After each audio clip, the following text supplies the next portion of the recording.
Hello student, welcome in today's session. In last video, we have started the DNA replication up to the third step. That what is the replication of DNA? That's seen in last video. Replication, it can be defined as it is the process in which daughter DNA molecules are formed from the parent DNA molecule.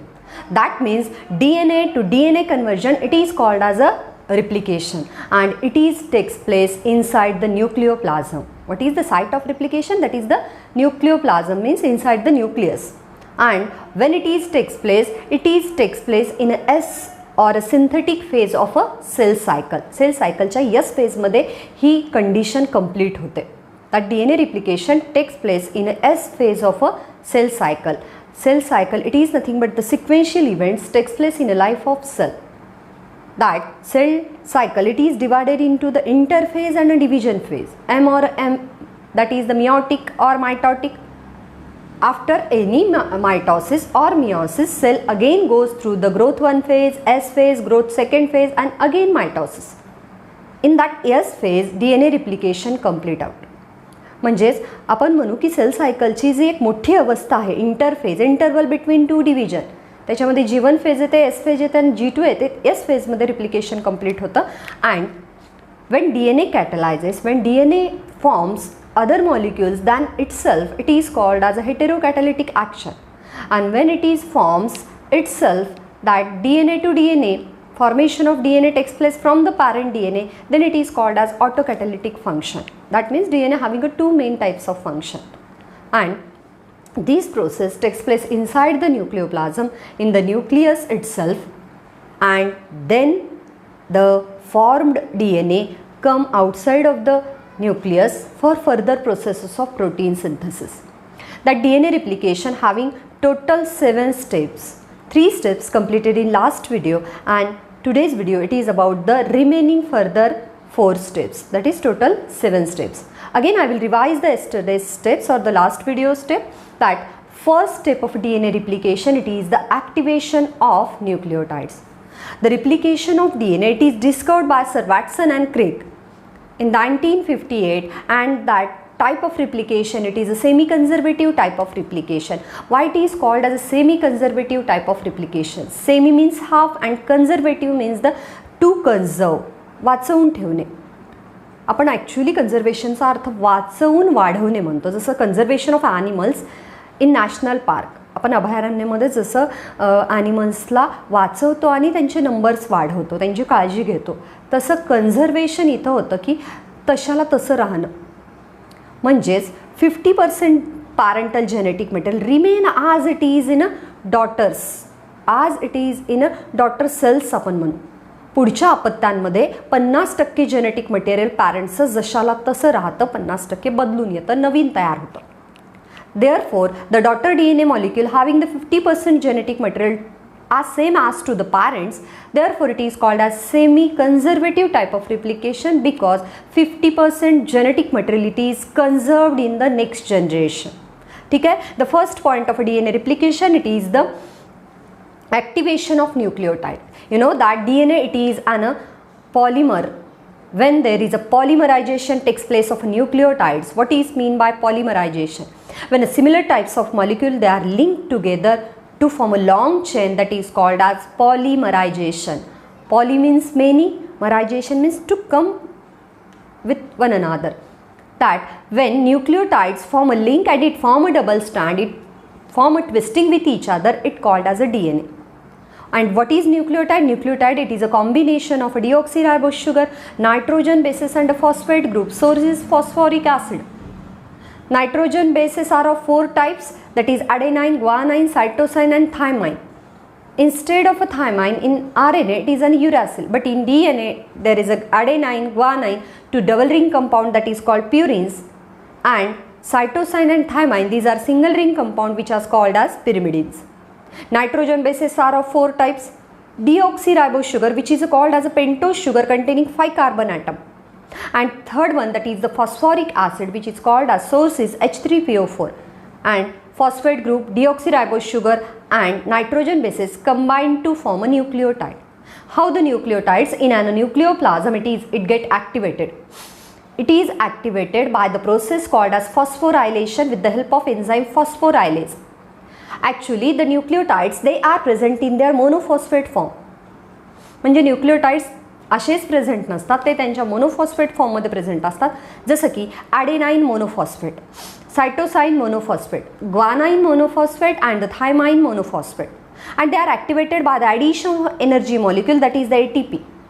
Suppose example that adenine monophosphate it get phosphorylated. Phosphorylated means addition of a ATP or formation of ATP in a molecule. When AMP adenine monophosphate get reacted with the ATP adenine triphosphate, adenosine triphosphate, and there is a formation of काय तयार होता है, that there is a formation of DATP, deoxyribose adenosine triphosphate plus AMP, again monophosphate forms. म्हणजेच monophosphate सोबत adenosine monophosphate, guanosine monophosphate, cytosine monophosphate, thymosine monophosphate यांच्यासोबत जेव्हा ATP मिसळतात तेव्हा त्यांचे ट्रायफॉस्फेट फॉर्म तयार होतात आणि त्यांचे मोनोफॉस्फेट फॉर्म फ्री होतात. Means adenosine monophosphate, guanosine monophosphate, thymosin monophosphate and cytosine monophosphate get reacted with ATP to form adenosine triphosphate, guanosine triphosphate, cytosine triphosphate and thymosine triphosphate, and their monophosphate forms are become free. In this way they are phosphorylated with the help of phosphorylase enzyme. एक raw material लागतं DNA तयार होण्यासाठी, ज्याला आपण काय म्हणू, nucleotide म्हणू. अशा तऱ्हेनं न्यूक्लियोटाइड ॲक्टिवेटेड होतात कुठे, न्यूक्लियोप्लाझममध्ये. ठीक आहे. Second step that is the origin or the initiation point or incision point. आपण म्हणू की ज्या पॉईंटपासून रिप्लिकेशन सुरू होतं त्या पॉईंटला काय म्हणतात, ओरिजिन म्हणतात. And in an eukaryotic DNA having the multiple origins, many origins in an DNA strand. But in prokaryotic DNA there is only one origin because it having a circular double stranded structure and it having a theta type of a symbolic, therefore it called as a theta replication. तर युकॅरियोटिकमध्ये खूप साऱ्या sites असतात जिथून replication सुरू होऊ शकतं. And the nucleotide sequences where the replication origin it is present, that is called as a replicon. म्हणजे ज्या न्यूक्लियोटाइड सिक्वेन्सेसमध्ये ओरिजिन प्रेझेंट असते, DNA रिप्लिकेशन सुरू होऊ शकतं अशा जागा प्रेझेंट असतात, त्यांना आपण काय म्हणू, रिप्लिकॉन्स म्हणू. The nucleotide sequences called as replicon where the origins are present, that is also called as initiation point. And from that point the two nitrogen bases on two separate strands, they are joined by the weak hydrogen bond. That hydrogen bond get open, they are getting breakdown, and that is called as unzipping of weak hydrogen bond of a two strands. अशा तऱ्हेनं दोन strand हळूहळू उकलल्या जातात. Then the third step it is an unwinding of a DNA double helix. That two strands of a DNA start separate from each other, free from each other, but they are not separated. They are not separate completely. Two strands get separated from free from each other. They start free from each other by breakdown of weak hydrogen bonds, and it is carried out with the help of a rep protein or helicase enzyme. And when DNA strands they are getting free from each other, each strand try to again coil with each other, again paired with the complementary strand. Therefore the pairing it is inhibited or stopped by, it get inhibited by the single strand binding protein. That means every strand it is joined with the enzyme or a protein, single strand binding protein. That protein prevent the coiling of again these two strands. म्हणजे हळूहळू वेगळे होणारे strand परत एकमेकांशी pair होऊ नयेत म्हणून त्यांच्यासोबत एक प्रोटीन लावला जातो, that is called as SSBP, single strand binding protein. दोन्ही स्ट्रँड वेगळे कशाने होतात, रेप प्रोटीन किंवा helicase enzyme. That DNA unwinding protein, unwind होणं म्हणजे उकलणं, that winding again means the पुन्हा ट्विस्ट होणं. तर हळूहळू वेगळे होणारे स्ट्रँड पुन्हा कॉईल होऊ नयेत म्हणून SSBP नावाचं एक प्रोटीन असतं. These are 3 steps which are taken in the last video. Today we are going to take the next 4th step, that is the 4th step that is called as replication fork. Now refer that diagram. When DNA strands they are free from each other but not completely separated, they form a Y-shaped structure, inverted Y-shaped structure. बघा तुम्ही, हा Yचं वरचा भाग दिसतो आणि हा खालचा. म्हणजेच याचा आकार तुम्हाला कसा दिसेल? It shows that inverted Y shaped structure, and that inverted Y shaped structure, it is nothing but the fork like sonometer experiments in physics, and therefore it is called as a replicating fork. Fork चमच्यासारखा आकार दिसतोय त्याचा, काटे चमच्यांना आपण forks म्हणतो. That what is a replicating fork? Separation of a two strands result in a that inverted Y-shaped structure, and that is called as replicating fork. या पॉइंटला आपण ओरिजिन तर म्हणतोय, पण हा आकार कसा दिसतोय? उलट्या वाय सारखा दिसतोय. therefore it is called as a replicating fork. त्यामुळे याला आपण काय म्हणतो? रिप्लिकेटिंग फोर्क म्हणतो. Next, that is the synthesis of a new strand. How the new strands get synthesized? नवीन स्ट्रँड कसा तयार होतोय? आता आपण बघितलं की न्यूक्लियोटाइड कसे ॲक्टिवेट झाले, कुठल्या पॉईंटला रिप्लिकेशन स्टार्ट होतं. हे नवीन नवीन प्रश्न आपल्या मनात निर्माण करायचे, म्हणजे प्रत्येक प्रश्नाचं उत्तर प्रत्येक पॉईंटमध्ये आपल्याला मिळतं आहे. कसं कच्चं मटेरियल तयार झालं डी एन ए रिप्लिकेशनसाठी? डी एन ए रिप्लिकेशन कुठं स्टार्ट झालं? हळूहळू दोन्ही स्ट्रँड कसे वेगळे होत आहेत, त्या स्ट्रँडचा आकार कसा दिसतो. नेक्स्ट, नवीन स्ट्रँड कसा तयार होतो, त्या स्ट्रँडला काय म्हणायचं, आणि नवीन मॉलिक्यूलला काय म्हणायचं, कसा तयार होतो तो. ठीक आहे. तर आपला 5th पॉईंट आहे that it start with the RNA primer. आपण बघा प्लायवूड वगैरे करायचं, त्याच्यावर वुडन शिफ्ट करायचं, वूड शिफ्ट करायचं, तर आपण काय लावतो? आधी प्रायमर लावतो, किंवा रंग देण्याआधी घरामध्ये पण त्याला प्रायमर कलर्स लावले जातात. त्याच्यावर आपण व्हाईट प्रायमर्सवर आपण काय करतो? नंतर रंग चढवतो, तो फिक्स व्यवस्थित बसावा म्हणून. आपल्याला इथे दिसेल that one strand it is growing.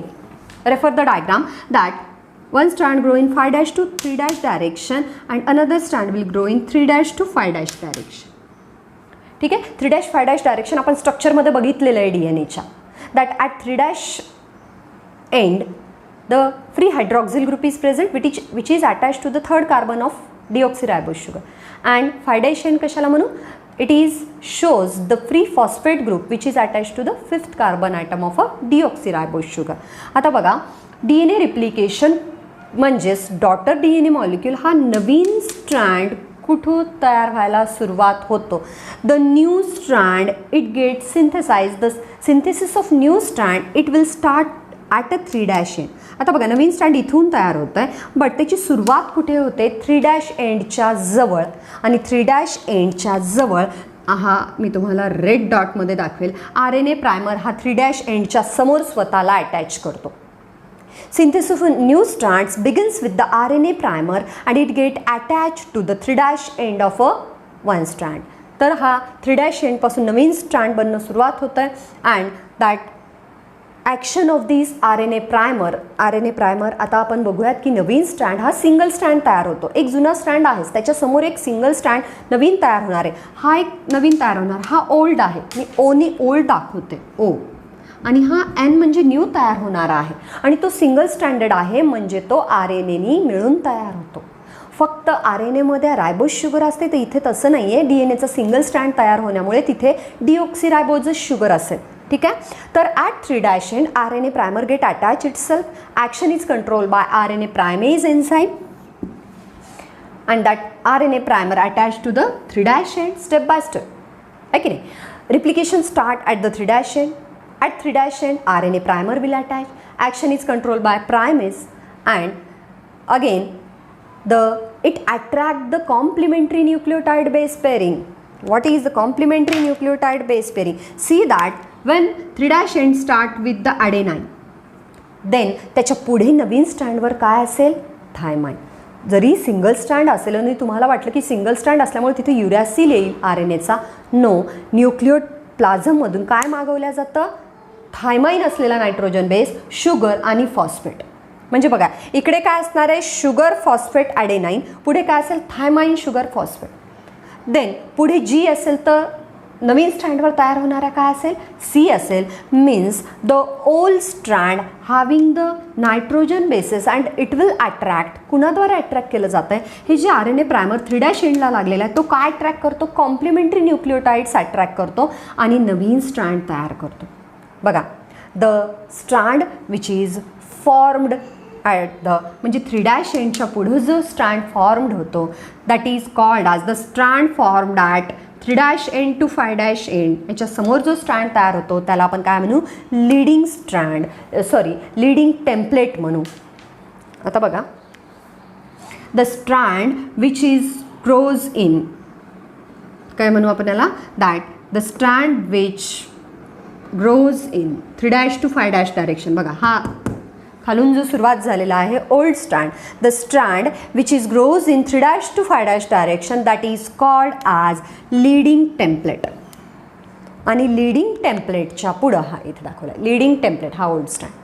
Leading टेम्पलेटच्या पुढं जो न्यू स्ट्रँड तयार होतो आहे, RNA प्रायमर अटॅच होऊन, कॉम्प्लिमेंटरी बेस पेअरिंग अटॅच होऊन and the synthesis of a new strand along the leading template. Leading टेम्पलेटच्या पुढे जो नवीन स्ट्रँड तयार होतो that is continuously formed with the help of DNA polymerase. म्हणजे बघा DNAचे छोटे छोटे छोटे छोटे मॉलिक्यूल जोडणं एकमेकांशी, that is called polymerization and carried out with the help of DNA polymerase. And newly synthesized strand, it is formed in 5' to 3' direction. बघा काय बघितलं आपण, that new strand formed in 5' to 3' direction. Synthesis of new strand कसं होतं आहे, that synthesis of new strand takes place at 3' end. At 3' end, RNA primer get attach itself. Action is controlled by RNA primase and it attract complementary nucleotide from the nucleoplasm. After that, that process is continuous and newly formed strand. It is also controlled by DNA polymerase. The complementary nucleotide they are joined with each other by the DNA polymerase. छोटे छोटे तुकडे एकमेकांना जोडले जातात पण continuously तयार होतं हे. And newly form strand takes place in the direction of 5' to 3' डायरेक्शनच्या मध्ये ते तयार होईल. Then leading and lagging strand कशाला म्हणू, what is the leading and lagging strand. Leading म्हणजे समोर असणं, लीड करणं, नेतृत्व करणं, म्हणजे हा स्ट्रँड अगोदर तयार होत आहे, पूर्वी तयार होतो आहे. दॅट लॅगिंग म्हणजे बिहाइंड, नंतर तयार होणं. बघा, the strand which grows in 3' to 5' direction. बघा, the strand which grows in 3' to 5' direction. बघा हा old strand that is called leading template. Leading template म्हणलं जातं. And the strand which grows from, इकडे लक्ष द्या, हा जो आहे that is called lagging template. बघा, the strand grows in 3' to 5' direction that is called, लक्षातच ठेवायचं आपल्या डाव्या हाताला लीडिंग टेम्पलेट आणि 5' टू 3' डायरेक्शन असेल तो that is called as lagging template. Then lagging strand form discontinuous. बघा, the strand which grows in 3' to 5' direction that is called leading template and complementary strand to the leading template called leading strand. म्हणजे 3' to 5' डायरेक्शनमध्ये grow होणाऱ्याला काय म्हणू आपण, leading template म्हणू. Template म्हणजेच mould किंवा साचा ज्याच्यानुसार नवी स्ट्रँड तयार होईल. And the strand formed complementary to leading template called leading strand. And the strand which grows in to 5' to 3' direction called lagging template and a strand complementary to lagging template called lagging strand. तर leading strand कसा तयार होतो, RNA प्रायमरला complementary nucleotide attach होतात, DNA पॉलिमरेजनी ते जोडल्या जातात आणि कंटिन्युअस स्ट्रँड तयार होतो. आता बघा, स्ट्रँड इथपर्यंत गेलेला आहे, अगेन RNA प्रायमर इथे अटॅच होईल, 5' टू 3' डायरेक्शनला संपेल. 3' बाजूला काय असेल, अँटी पॅरलल नेचरमध्ये 5' असेल. ठीक आहे. बट आता काय होतं आहे, that lagging strand form discontinuously. Lagging strand हा तुकड्या तुकड्यांनी तयार होतो. प्रत्येक वेळी RNA primer it attaches to the nucleotide sequences and the fragments are formed called as Okazaki fragment discovered by the scientist Okazaki. And when the Okazaki fragments are formed, RNA primer always attached to the each Okazaki fragments, and that Okazaki fragments and RNA primer they are joined again. That RNA primer it is removed by the DNA polymerase. बघा, हे छोटे छोटे जे तुकडे आहेत that fragments are join by the DNA ligase. Ligase जोडणारा, polymerase पण जोडणारा. लॅगेज म्हणजे छोट्या छोट्या तुकड्यांना जोडणार. Then that lagging strand form discontinuously by the formation of a fragment. To the each fragment RNA primer get attach. That fragments are called as Okazaki fragments and that fragment join by the DNA ligase. In prokaryotes, that primer removed by the polymerase first, and in eukaryotes the primer is removed by the RNA primer. प्रत्येक वेळेस हा इथे असणारा तुकड्यांमध्ये असणारा RNA primer काढून घेतला जातो पॉलिमरेज अल्फा पॉलिमरेजनी आपल्यामध्ये युकॅरियोटिक ऑर्गॅनिझममध्ये. ठीक आहे. This is the leading and lagging strand. Then last one that is the formation of a daughter DNA molecule. How the daughter DNA molecule get formed? That see, in this way the two strands get formed. One strand is formed continuously, another strand formed discontinuously. The strand which grows in 3' to 5' direction called leading template, and leading template having complementary strand called leading strand. The strand grows in 5' to 3' direction height, that is called lagging template, and lagging template ला complementary असणारा strand lagging strand. आता leading strand हा 5' to 3' डायरेक्शनमध्ये grow होतो. Then ओकाझाकी fragments तयार होतात.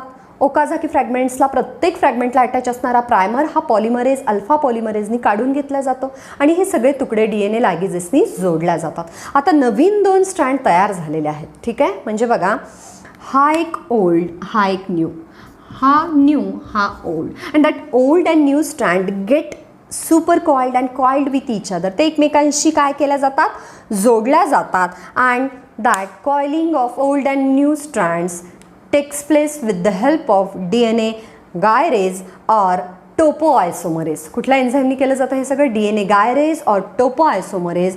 And then they are separated from the old parent DNA molecule with the help of helicase.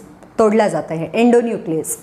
तर parent DNA पासून नवीन तयार होणारा डॉटर DNA मॉलिक्यूल कधी सेपरेट होतो, when newly synthesized strand they are coiled with the old strands, then they are separated from the parent DNA molecule, and that coiling of two strands, old and new, they are carried out with the help of DNA gyrase enzyme or DNA topoisomerase enzyme. Observe that from the newly formed DNA molecule, one strand is old, another is new. One strand is old, another is new. Two daughter DNA molecule having the 50% genetic material, it is belongs to the old parental strand, and 50% genetic material is newly synthesized. Therefore, it is called as semi-conservative type of replication, and it is proved by the Sir Michelson and Stahl's experiment. That Michelson and Stahl's, they use the radioactive isotopes. They use the N14 and N15 isomers in the DNA. DNAमध्ये nitrogen असतो, त्यांनी DNAच्या एका स्ट्रँडमध्ये N14 वापरला नायट्रोजनचा आणि एका स्ट्रँडमध्ये एक 15. आणि ते observe that they are getting separated. एका स्ट्रँडमध्ये N14 आहे आणि एका स्ट्रँडमध्ये N15 आहे. That means 50% genetic material is conserved. Therefore, the replication in DNA is called as semi-conservative type of replication. In this way, we finish the DNA replication. I will revise these 4 steps again. Replication fork. After the unwinding of 2 strands, DNA shows the inverted Y-shaped structure that is called as a replicating fork.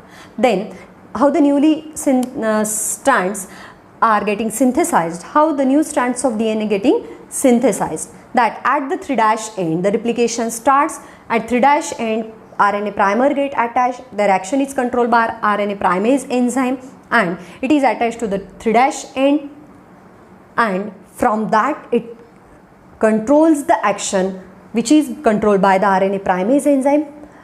Continuously it attracts the complementary nucleotide from the nucleoplasm, and the strand will grow in 5' to 3' direction. This strand continuously formed, and newly synthesized strand they are present in 5' to 3' direction. RNA primer 3' ला attach होतो, तो नंतर पूर्ण strand तयार झाल्यानंतर काढून टाकला जातो. That is with the help of DNA polymerase. Then it start with the RNA primer. Action is controlled by RNA primase. RNA primer attached to the 3' end, and newly synthesized strand it is present in 5' to 3' direction. Then the small complementary nucleotide sequences join with each other by DNA polymerase. Then leading and lagging strand. That DNA polymerase carried out the polymerization of the complementary nucleotide base sequence. छोटे छोटे complementary nucleotides एकमेकांना जोडत जाणं हे DNA पॉलिमरेजचं काम आहे. पॉलिमरायझेशनची activity ते करतं, खूप सारे एकसारखे मॉलिक्यूल एकत्र आणतं. Then the strand which grows in 3' to 5' direction called leading template and the complementary strand to leading template called leading strand. The strand will grows in 5' to 3' direction called lagging template, and the strand which is complementary to lagging template called as lagging strand. Then lagging strand, it is discontinuously formed every time the RNA primer attaches to complementary nucleotide sequences and form a Okazaki fragment discovered by scientist Okazaki that discontinuously formed. Then later on they are joined by DNA ligases and RNA primer get removed by the alpha polymerase. In prokaryotes it is removed by the polymerase first. In this way the two strands getting formed. How the daughter DNA molecule get formed? That two strands get twisted with each other by the DNA gyrase or topoisomerase enzyme. After the twisting of old and new strands, daughter DNA molecule, they are break down by the endonuclease from the parent DNA molecule. In this way, the two daughter DNA molecules are formed from the parent DNA molecule, which are having 50% genetic material same as to the parents. And Sir Michelson and Stahls, they both discovered the semi-conservative, they proved the semi-conservative type of replication. Replication discovered by the Watson and Crick, but it is proved by using nitrogen isotopes with the help of Michelson and Stahls. In this way, DNA replication takes place in eukaryotic cell. Thank you student. Thanks for today's video.